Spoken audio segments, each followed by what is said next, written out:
Well, happy Tuesday to you folks. Hope you're having a good day and it hasn't been a wildly, outlandishly wet one for you. We have had a bit of thunder and rainstorms around in my part of the world, but that's all good. It's been a fairly dry winter from most accounts anyway in most places. So, and what is it? We're stuck between an El Nino and an El Nino or an well, two different weather systems conflicting. Is it going to be a wet or a dry summer? I think we can all pretty much say it's going to be a dry summer. We can probably expect a lot of bushfires this summer. And I noticed that people on the Gold Coast, in particular out the hinterland, back areas of the Gold Coast, have been very vocal in what council has been not letting them do. And that is the fire departments in relative areas have not been allowed to go in and do winter burns. In fact, in Northern Rivers area, or Northern New South Wales, I'm led to believe that of 50 or over 50 applications to do burn-offs during the winter season, only one, maybe two of those were actually approved. So there is no doubt there is going to be a huge, huge, huge amount of fuel on the ground. And if you happen to have a property, you're lucky enough to live on a bit of ground, then while it might be lovely to have a few gum trees around your place, you don't have to tell people on the land to try and keep your property clear. Usually around the homestead, there's not too much. There might be a tree in the front yard for the kids to play under, but not too much. But if you are in a bushland setting, if you have one of those idyllic little things where you wake up to the sounds of kookaburras and God knows whatever else rummaging around in the forest in the mornings, and you're in the Gold Coast hinterland, the Sunshine Coast hinterland, further up into far north Queensland, they're not expecting the rain that they normally get this time of year, and heading through into the wet. That'll mean that with the heat, there will be a whole heap of very, very dry fuel on the ground. And of course, well, what do they say? Nature happens. Lightning strikes. Careless people throwing things that they shouldn't, maybe out of car windows. Although cigarettes are less likely to cause a bushfire these days because they go out.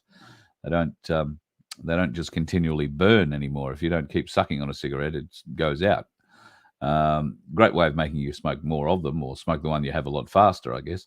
But yeah, they're not likely to start a bushfire. Unfortunately, we do have fools in this country that like to start fires. Some of them happen to be firemen.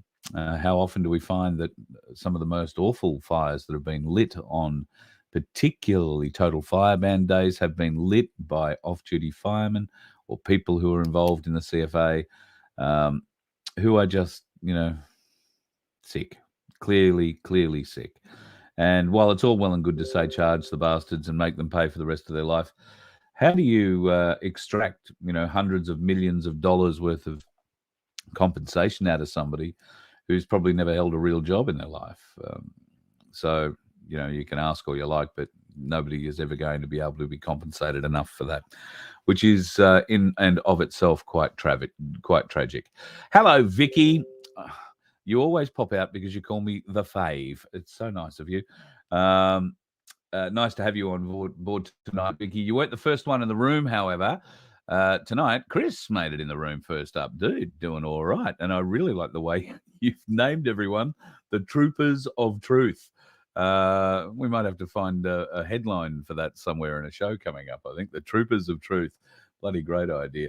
And hello, Kath from Adelaide. Nice to have you in too. You missed by that much. About a minute you were behind Chris, so bugger. Vince is in the room. And Vince, I've emailed you something that I would ask you to pop up on the website for me if you would, please, because we're going to talk about it here in a minute. So, folks, if you want to follow along, there is a document that I would urge you to have a read of, and it'll be available on the VoF HQ website very shortly indeed. Vince will be doing it now. I can almost hear his fingers tapping away in the background. Hello, Peg, Chaos, Maria, David, Paul is back in the house. Nice to see you, mate. Yes, a little later again tonight. The show tonight could be a little random. If this phone actually starts ringing during the show, see if I turned it on vibrate. No, you'll hear it ring. If it rings from a certain number, I'm going to have to cut the show off rather rapidly because It'll be an international call that I'm expecting. And I'm trying to line up an interview, or should I say, an interview is trying to be lined up with me from somebody overseas. And early stages, we're apparently negotiating it. I don't quite understand. There's a bit of cloak and dagger involved, but if the phone rings, I've got to answer it, and it's because of a time difference thing. So my apologies if I cut the show off rapidly. It will be for that reason, and that reason only. If it happens, hello Maria, hello Wendy. The lovely Sandy is in the house. Yes, Sandy, I imagine you'd have to be a little bit careful in your part of the world. Your 300 acres and a whole heap of trees on the hill out the back there.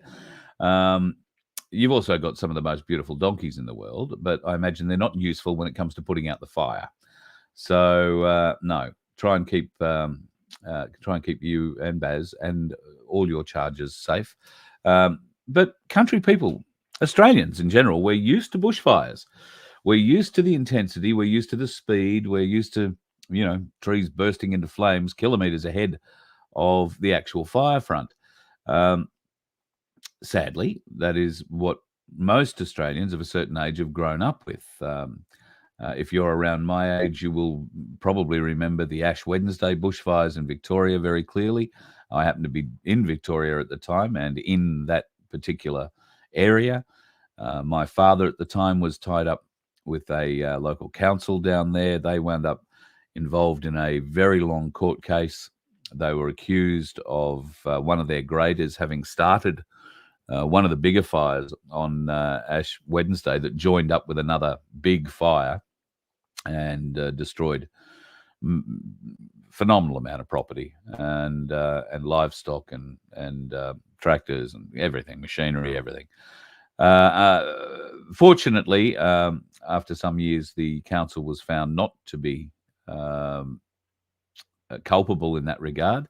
The spark arrestor on the grader was working fine, so they were able to prove that, and it wasn't a spark from a grader that started a fire. But those Ash Wednesday bushfires, they were certainly very intense, and as far as bushfire memories go, they are the strongest ones for me. I remember going to the town of Streatham in Victoria, and there wasn't much left of it. Most of the town was gone that day. I think there were 3 buildings left, and there was very little point. There was no ability to try and save the town at all. So we know our bushfires move fast. We know that people are ready for them. We know that people living in bush areas are as prepared as they can be. I mean, the likes of Sandy, for instance, she can't go and cut all the grass down. Or if she did, she'd have to bale it and put it in her hay store or haystack, and then it just becomes a fire in a haystack. So keeping it on the ground gives the donkeys a chance to get at and the other animals, but you've got to keep it sort of away from, trying as best you can, keep it away from your buildings, but we do what we can. I think what we don't really understand, and what we are just starting to comprehend, is that these fires are much hotter than a normal bushfire, even our worst bushfires. If you haven't seen it in real life, I can tell you it's terrifying to watch in real life, but maybe you've seen it on TV. It's not as easy to see on TV because there's very little to gauge it against, but when you see a bushfire traveling up a hill at 80 or 90 kilometers an hour and everything it touches catches fire, you know you're in the middle of a good Australian bushfire. We've seen the damage that a good Australian bushfire does. It doesn't spare anything with a blue roof. It doesn't spare anything that's maybe growing green, trees and the like. And yet we are seeing at the moment a huge anomaly in bushfires, wildfires that are happening in other parts of the world. Now, I'm not going to buy into the blue roof, blue car argument. I've had people who work with lasers every day contact me and say, doesn't matter what color, you will be able to be, you won't be able to protect yourself from a laser, particularly of the wattage that they're talking about flying around in their aircraft. And we're talking about a 1 trillion watt laser. So while we're looking at aircraft and we're thinking, and I've shown you the pictures previously of the converted, I think it's a 747 with a big mirror and laser mounted in its nose. That laser, interestingly enough, can be pointed anywhere but up. It can be aimed forward and any number of degrees down, but it can't be aimed up. If you're flying around trying to laser things, there might be a reason for that, don't you think? So we've also heard and seen some evidence coming out of Hawaii that the lights and whatnot that were seen coming from the sky may not have been coming from aircraft, but coming from satellite. So there could be a directional energy device on a satellite. After all, Ronald Reagan did announce back in the 1980s that America was stepping out into its Star Wars program. Now, there was a huge hue and cry about that, weapons in space at the time. I thought that they'd treated weapons in space out of it all. But, of course, if they were talking about doing it in the early 1980s, here we are 40 years down the track, you can be bloody guaranteed that they've got whatever they want up there. Nobody's been paying any attention to the rules, least of all us. Although it's hard for us to keep a good track of the rules because the bastards keep changing the rules. So, and speaking of changing the rules, first of all, let me show you this. Adam Schiff, that piece of shit from the Democrats in America, has been on MSNBC in the last day or so and has come out with another magnificent Donald Trump statement. So this bulletin or this article was written by someone who clearly thinks that Adam Schiff is telling the truth. But Schiff has become the highest profile member of the Congress to call for insurrectionist Trump to be banned from running for office under the 14th Amendment. The 14th Amendment means you're an unfit person, essentially. But apparently it gets way worse for Trump in front of millions of live MSNBC viewers. Now, there's another lie immediately. MSNBC doesn't have millions of viewers. You can be bloody sure of that. At any rate, Schiff declared on MSNBC that it is very clear that Trump engaged in acts of insurrection and rebellion against America's government and gave aid and comfort to those who did. The last time I heard Adam Schiff say it's very clear about anything, it was during the second impeachment attempt they made on Donald Trump. He said it a lot during the first one as well. It's very clear that Donald Trump did this. It's very clear that he did that. It was very clear by the end of it that it was all bullshit. Adam Schiff was a lying piece of shit who was conducting a star chamber in the bowels of the Congress. Why would anybody believe him now? I don't know that too many people are, but it makes for interesting reading and a bit of a giggle if you got a slow news day, so to speak. I've been having a bit of a read of something that is concerning me just a little bit. Now, Australia, two things have happened recently. First of all, I've come across a new document from the Australian government called Preparing for and Responding to Future Pandemics and Other Pieces of Bullshit, and Other International Health Emergencies. This is a consultation paper that the US government, the Australian government is putting up for us all to have a think about. So let's go into this and just have a little bit of a glance. This is the document you will be able to go to vofhq.com, download and have a look at for yourself. I'll blow that up a little bit bigger so that we can all see it. Now, the pandemic response in Australia, we have been assured by elbows, yes, our wonderful little bee, good old elbows, that the inquiry into Australia's pandemic response will be held. Now, he didn't care if it was a royal commission or an inquiry or whatever.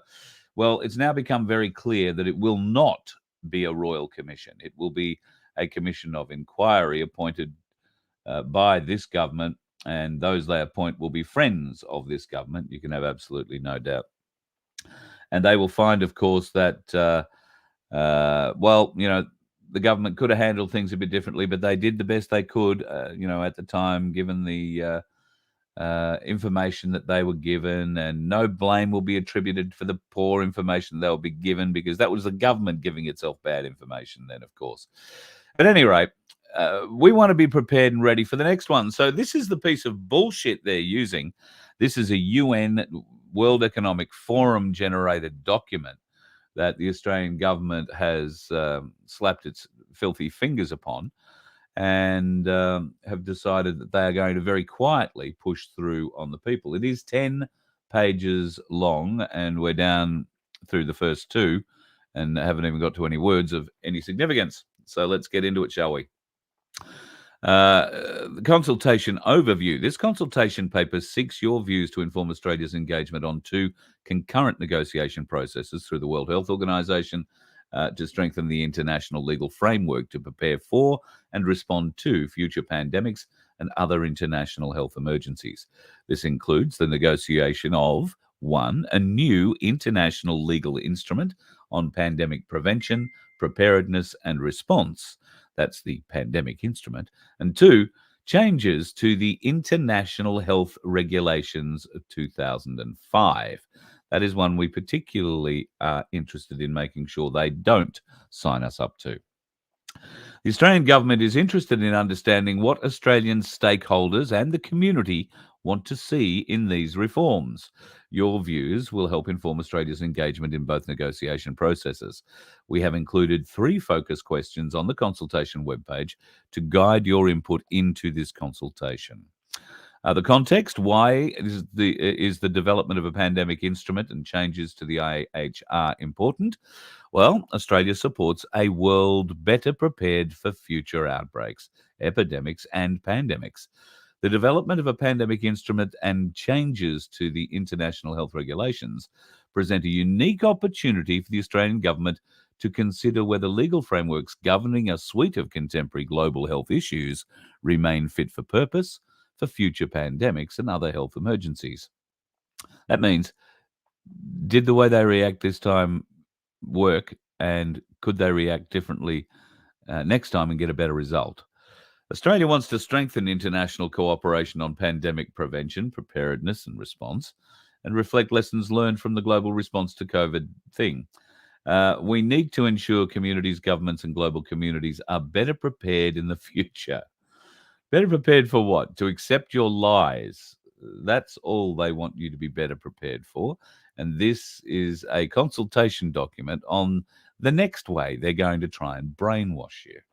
The International Health Regulations of 2005 are an overarching international legal framework that is legally binding on 96 states parties, including all 194 WHO member states.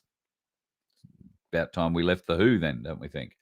The IHR are the existing legal framework defining countries' rights and obligations in handling infectious disease outbreaks, public health events and emergencies that have the potential to cross borders.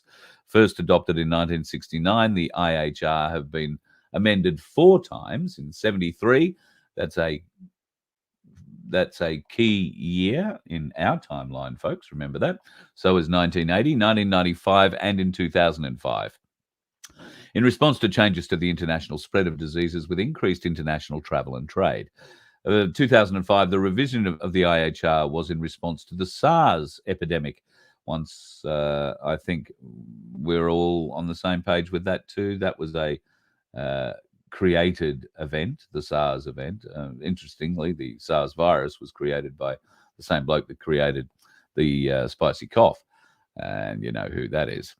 The scope and purpose of the IHR is to present control and provide a public health response to the international spread of disease that is proportionate to public health risk, whilst avoiding unnecessary interference with international trade and traffic. Well, we'll see just how well that response, or whether or not they've had a rethink on their previous response, because as we know, they are planning on rolling out the masks yet again. And in fact, I got a message yesterday from somebody in Melbourne who said, look out, Melbourne, I've just unloaded 2 semi-trailer loads full of masks. So didn't say where, didn't say which company or whatever, but 2 full semi-trailer loads full of those little blue nappies going back into Melbourne. So someone's stocking up, folks. Why do you think they might be stocking up?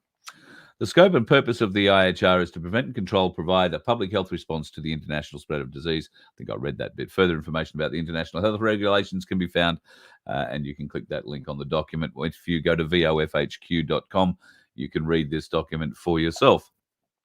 I'm not going to read the whole lot. This will tell you how the process is going to be laid out, what the proposed changes could be, and there are some significant sections in here that you want to be having a good look at. This working group on the amendments to the international health regulations, I'll open that one up, and it's probably not going to change on your screen. Let me just see if it has something relevant here. Beautiful. It's called the Secretariat. She'll also publish online article. Yeah, look, I might have to have a look at that one at another time. But this document, folks, is well worth the short period of time it will take you to read it. Particularly how do changes to the IHR relate to the pandemic instrument, because this is the part where Australia signs itself over to the World Health Organization and they get to control us. That is not something that we want at all. And I'm getting to probably what is the salient piece for all of us. You get to put a submission in on this if you so desire. And I would suggest to you that you do put a submission in. The government wants to know what the people think about their pandemic response and about what changes there will be to a new pandemic response. Well, what it seems to be at the moment, what they're proposing to do is hand over all control, abdicate all responsibility to the WHO. That's the plan. They don't have to do anything. The WHO takes it all over. We will own nothing and be happy, or we will just die trying. That's essentially what's going on with that. You can go to VoFHQ.com and read this, and I think there will be a link on here. If not, I do have it. I will copy it and paste it into the chat so that you can go to the submission website as well. The submissions are meant to be in by, I want to say it's the end of September. You don't have long. It could be earlier than that. There are certain guidelines that you must follow when you are making a submission, so make sure that you read those and follow those. Otherwise, your submission in whole will be turfed out, even if it's only got one very small thing in it. So, in relation to the proposed HR reforms, the IHR states parties, including Australia, are actively discussing the following issues: strengthening disease surveillance and timely notification of disease outbreaks. Now, that is just one, is a lot. Strengthening global coordination, cooperation, collaboration, and response, strengthening compliance and implementation of IHR obligations. Now, that's the one we want to be asking a lot of questions about. Strengthening compliance and implementation of the international health regulation obligations. So that means they're trying to figure out how to police us into doing all this. Procedures for the determination of a public health emergency, including a regional alert system. Well, as far as I'm aware, people in Victoria were locked down, regional Victoria were locked down for the longest time, and never had anybody anywhere near their region who had a spicy cough diagnosis. So let's hope that that improves. Strengthening implementation of IHR core capacities. Question for me is, what are those core capacities? Financial and technical support. Of course, there's always money going around in this great wheel because that is how it gets greased. And grease is, well, we all know our politicians are greasy bastards. The Australian government's priorities here, well, the Australian government's priorities here is to hand over and abdicate all responsibility to the World Health Organization and be damned. Now, that's not what they're going to say there. They're going to give you all this other crap. But that is essentially what they are offering. We are offering to abdicate all responsibility and follow whatever the WHO says. Feedbacks and comments received through this consultation will guide further refinement of Australia's priorities for the engagement. I think Australia's priority for the engagement should be to tell them to fuck right off. Jesus, these bastards. Will the pandemic instrument and changes to the IHR be legally binding in Australia? You bet your ass they will be, because these weak-gutted pricks that have looked after our government and us for so long have signed us up to binding agreements with these bastards. We have to resign, get out of the UN, get out of the WHO, get out of the WEF. It's the only way out, and we could do that tomorrow if we felt the urge. So here are the key dates moving forward as we get down into second round of public hearings happening at the end of September. Might be interesting to find out where those public hearings are happening and whether or not anybody's actually turning up to them from the public and being allowed to have their say. You can see, as I say, all these documents. This document is available at VoFHQ.com, and you will be able to check it out in full and see what your thoughts are of it. I don't think too much of it, to be honest. The fact of the matter is they're trying to abdicate their responsibility and say, oh, we're just following what the world is doing. The World Health Organization is running the pandemic, and nothing truer could be said, really, could it? As painful as all that is. Let me have a look here and see, pardon me, what you guys have had to say. Nice to see so many of you folks in tonight too. Thanks for coming along and joining us. Also too, thank you to those folks who are continuing to join us in our desire to get back on the road and create something a little new and wonderful.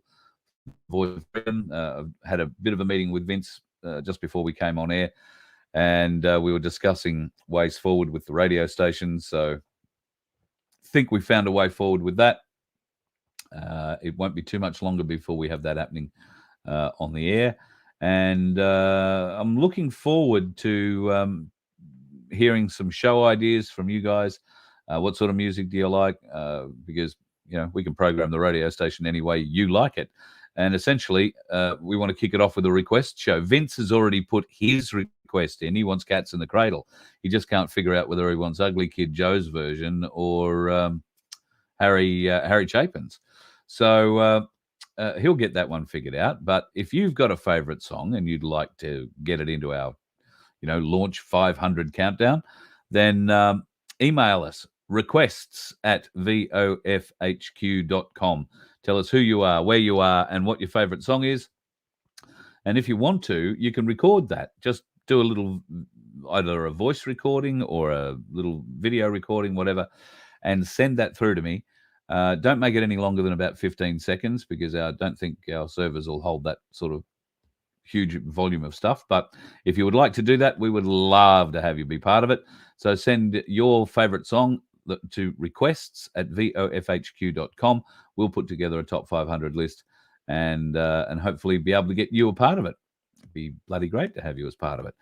Now, I want to tell you about a movie that I was instructed to watch by Cass. Now, Cass Smith was going to be joining us Monday and possibly tonight, but the wrist and hand is, recovering, but she's still a bit sore. So it might be Thursday, could be tomorrow, but it might be Thursday night before she joins us. I would urge you, if you haven't seen the movie I'm about to talk to you about, go and see that before she comes on the show, because a lot of what we're going to discuss that night will be much easier to understand if you have seen this show. Now, the movie is available on Netflix. It's probably available on other platforms too.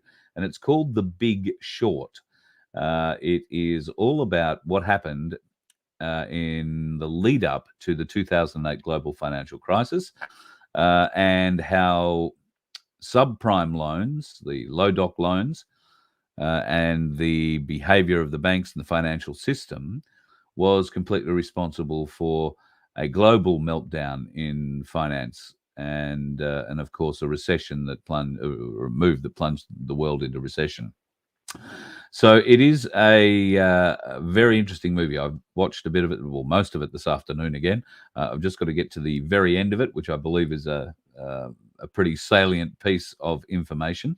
But Cass wants us all to have this fresh in our minds when she comes on and has a bit of a chat, because as I was talking yesterday, and if you've been watching the markets, been watching the mainstream news, they're not apt to tell you the truth, but the finance guys can't really lie about what's happening in the finance world. So they try and put a good spin on it, but don't believe the spin. Just take a good look at the core of what they're reporting, and you'll see that things are a bit shaky. So Cass is going to come on and try and explain that if there is to be a financial crash, then September, October are the months for it to happen. And she is going to explain, using layman's terms, why she believes and how she believes the crash is going to occur this time.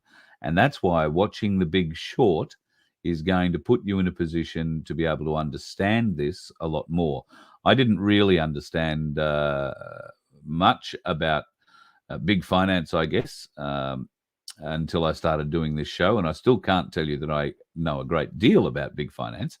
But this movie, The Big Short, today has certainly laid open in a very easy manner, and a very entertaining manner too, can I say, the excesses, if you like, that led to the crash of 2008, and the suffering that happened around the world, not just in America or in Australia, but it brought the world to its knees.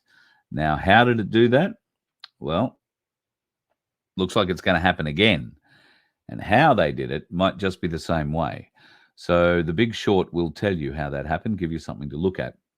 And keep an eye on the markets. I see again today news that big super companies, the top 20 super companies, are underperforming to a point where there is questions being raised, and they are being asked by regulators for please explains. Now, if you've got your money in big super, I'd really be considering getting a chunk of it out and putting it into silver and gold. You don't know what's going to happen with this market thing if it crashes.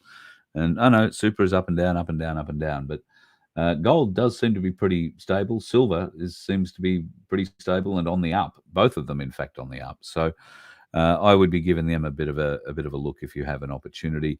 And if you want to get a self-managed super fund going, it's still not too late to do so.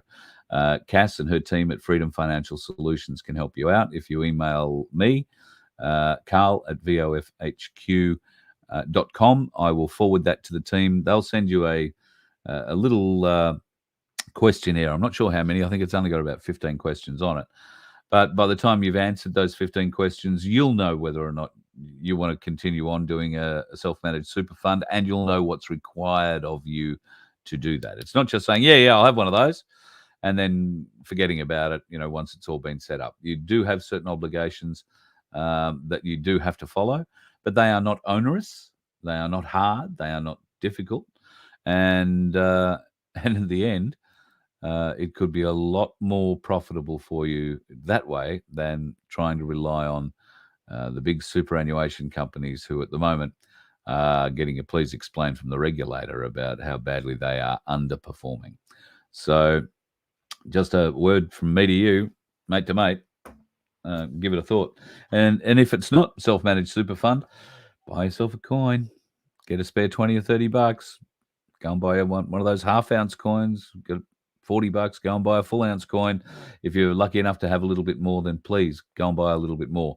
And if you are buying, Ainsley Bullion are the people to talk to. I have found them to be absolutely wonderful to work with. They have been nothing but a help for me. And I received an email only this morning from a lady who was trying to buy online after I think maybe yesterday's show. she decided she was going to go on and, for her first experience, go online and buy some silver from Ainsley Bullion. And for one reason or another, pardon me, the process confused her a little bit. And when she sent me an email saying why she was confused about it, I was confused about it. So I forwarded her email to Paul at Ainsley, and within about 10 minutes, he wrote back and explained exactly what the process was and where there was a bit of a hang up in their system. And that is processing card payments. Westpac Bank has decided well, I don't know if it's Westpac. I shouldn't name banks. But there is a bank that processes payments into Ainsley that don't allow card payments anymore for whatever reason. But you can still do direct bank deposits, or better still, you can walk in with cash and pay in cash. So if it's untenable or unable for you to go into an Ainsley Bullion office in Brisbane or in Melbourne, then just go online, ainsley.bullion.com.au, and buy what you like there. You can do so through a bank transfer. Then everything just gets delivered, turns up at your doorstep, makes it really easy. And of course, today, Paul's service to that wonderful lady who was, for the first time, trying to buy some silver and got a little bit nervous about it, he sorted her right out. They're a great bunch of folks, over 50 years in the business, folks. So, they're doing the right thing when they've been around 50 years. Gold sellers in the past, if they didn't do the right thing, they didn't get sort of to stay in the job very long. In fact, they didn't get to stay in life very long. They had certain ways of dealing with them back in the day.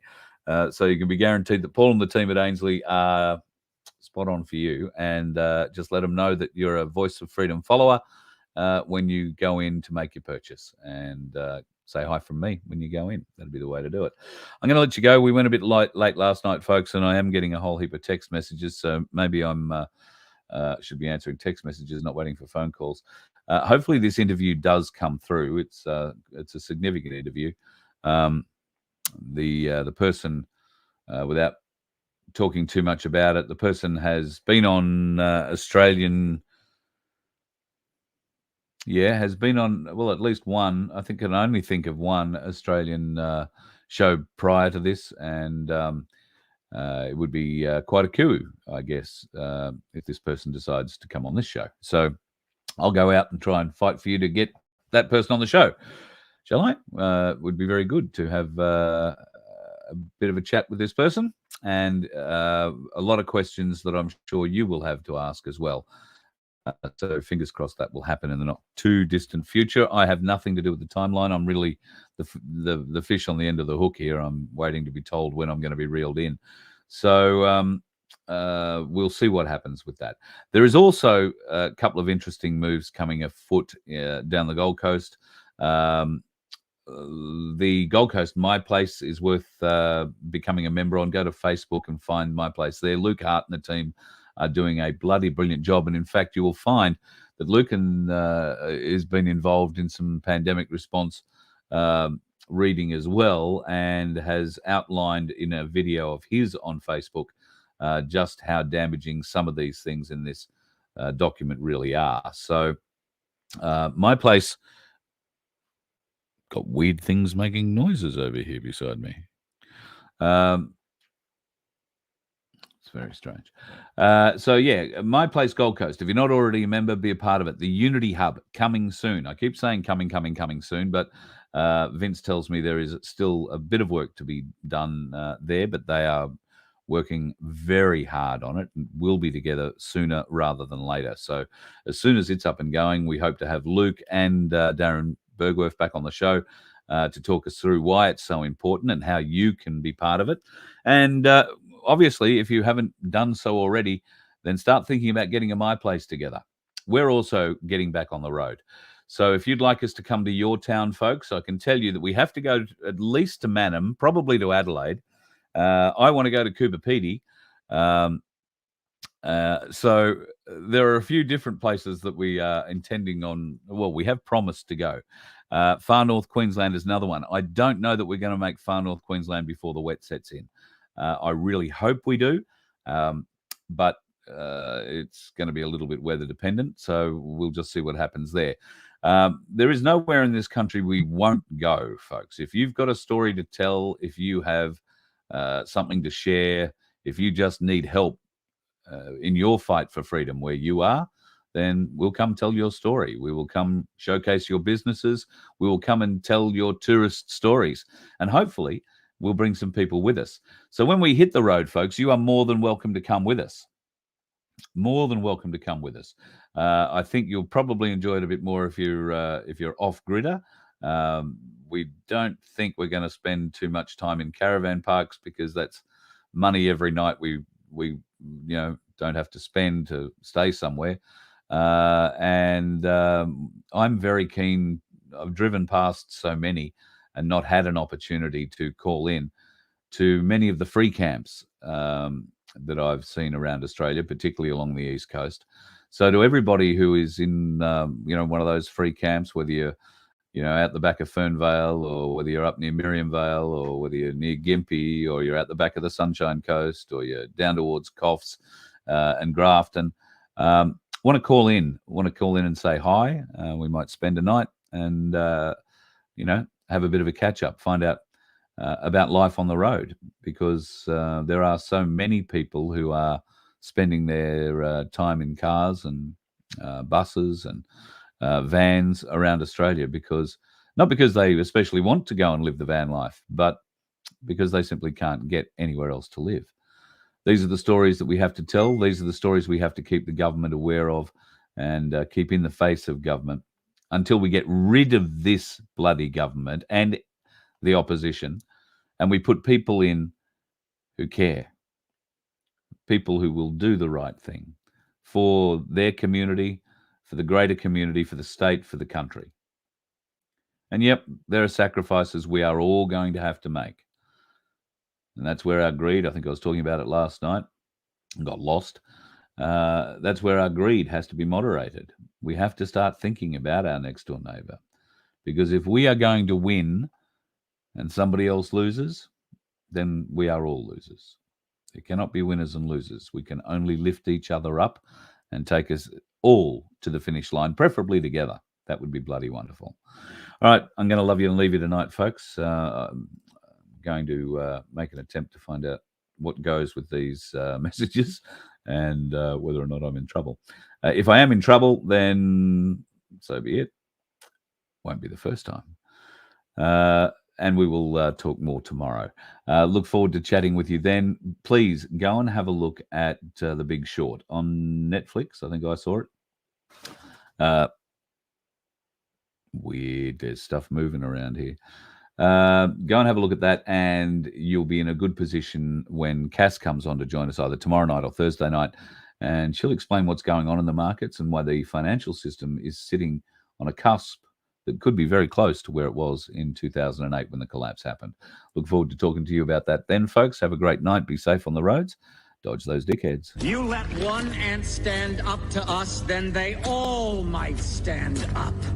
Those puny little ants outnumber us 100 to 1. And if they ever figure that out, there goes our way of life. It's not about food. It's about keeping those ants in line. That's why we're going back. Does anybody else want to stay? Let's rock!